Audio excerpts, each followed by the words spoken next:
Smart Science! Have you ever wondered how to make a rubbery potato? First of all, we're going to need 2 potatoes.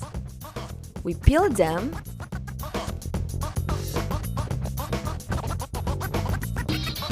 and cut them into slices.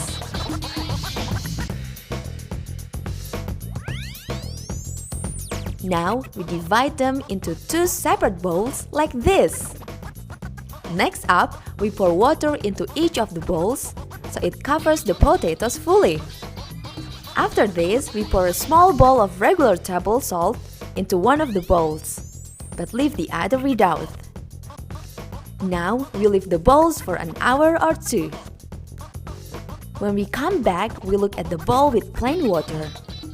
The potatoes in here are hard, just as we left them.